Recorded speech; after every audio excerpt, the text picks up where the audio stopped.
dynamically transforming trailblazer.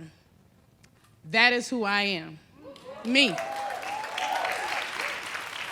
But let me tell you, that is not who I've always been. Hell no.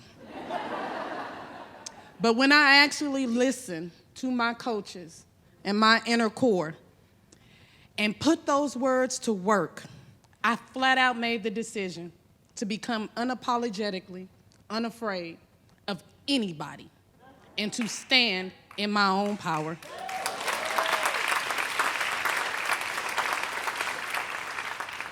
It took a very long time. At Rung, I heard words like resilient. You are a force and powerful. And I thought these people were absolutely nuts. Later, I realized that everything that I needed for my transformation was in the intersection of these words that these strangers were speaking over and into my life. Do you understand that words have power? I put those words deep into my heart. I let them pierce every part of my soul because my heart, it was infected, and my soul, it didn't have any light. I was in desperate need of triage. But what I really needed was Lupe. I needed therapy.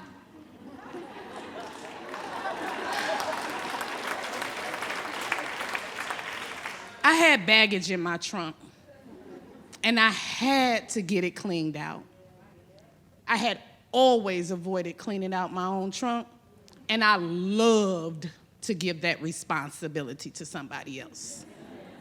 But there was nobody who was going to throw out my garbage but me. So I had to pull up on Carmen completely and fully. So I did. It was nasty. It was messy. I mean, how the hell do you navigate your own reflection? I never thought myself attractive or beautiful.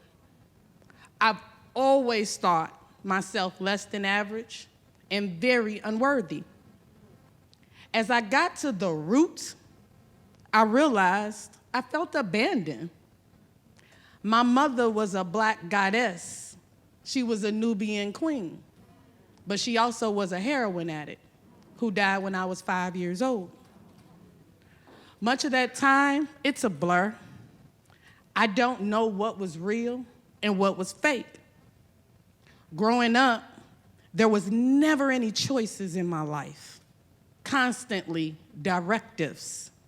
From the age of 5 to 12, I stayed in a very abusive home. I wasn't smart. I had no self-esteem. I lacked all forms of social engagement, yet I was put in school with no support. And I pondered what the hell that school knew about me or my needs. I was mocked, ridiculed, and exiled. In 2022, you call it cancel culture. My inability to read and write on grade level, it was not supported within the school or at home.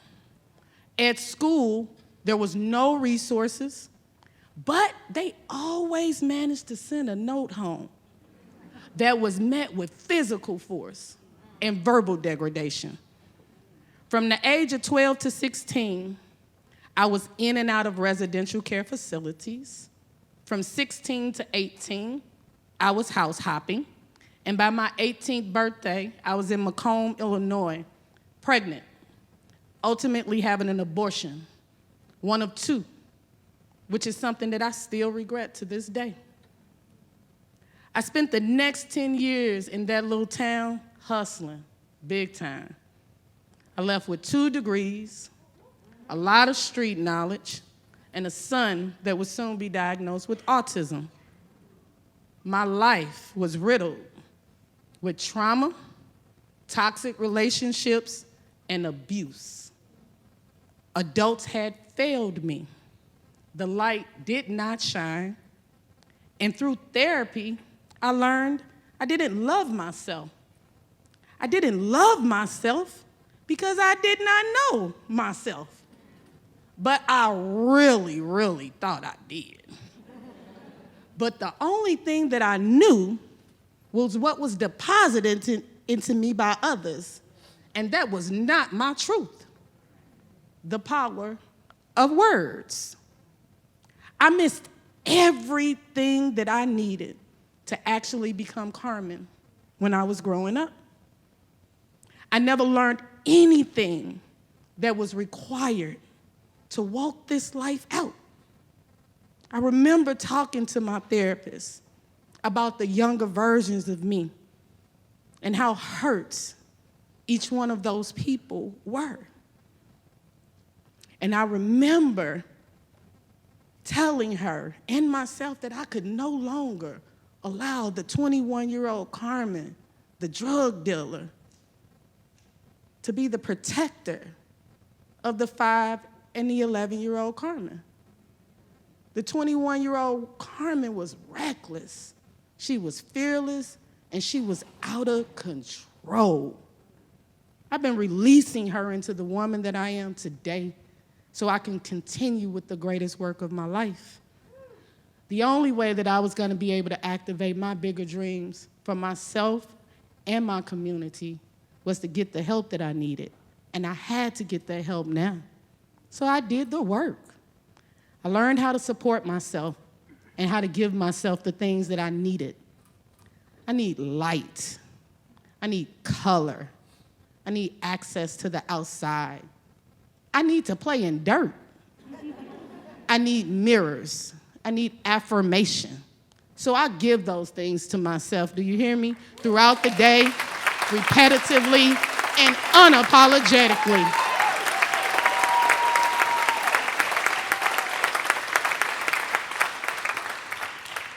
Talking through what I was experiencing was transforming for me because I realized that in most cases, I was Carmen's own worst enemy. So I pivoted how I was perceiving things and people. This allowed me to show up authentically and to secure my current opportunity while building my own company, Becoming Carmen. I believe that we are a community that is interconnected. I believe we all need each other, and we must stop giving only parts of ourselves to each other. We must give ourselves wholly and completely if we are ever going to create the communities that we desire. I believe in the power of stranger interactions for the manifestation of miracles, dreams, and opportunities.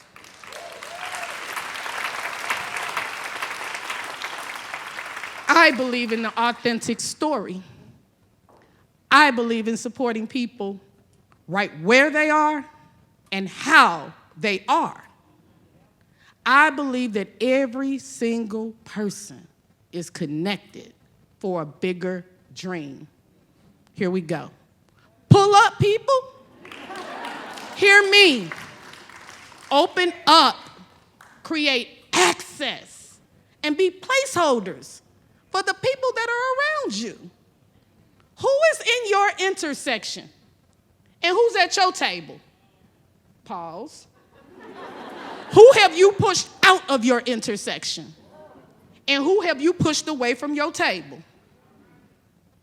Why did you push them away? And why did you cast them out? It is imperative that as a community, we shift. There are amazing people that are just amazing, and they need access points, and you got them. They are conduits for the future. If you give them space and understand, they're not finna harm you. We are guarded in our community.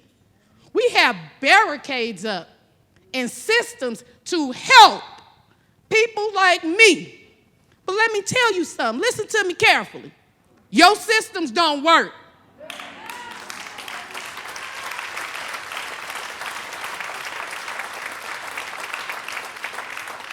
Until you center what is important to an ordinary person, you will never, ever have an extraordinary outcome. And that is coming from a dynamically transforming trailblazer. And this is a public service announcement.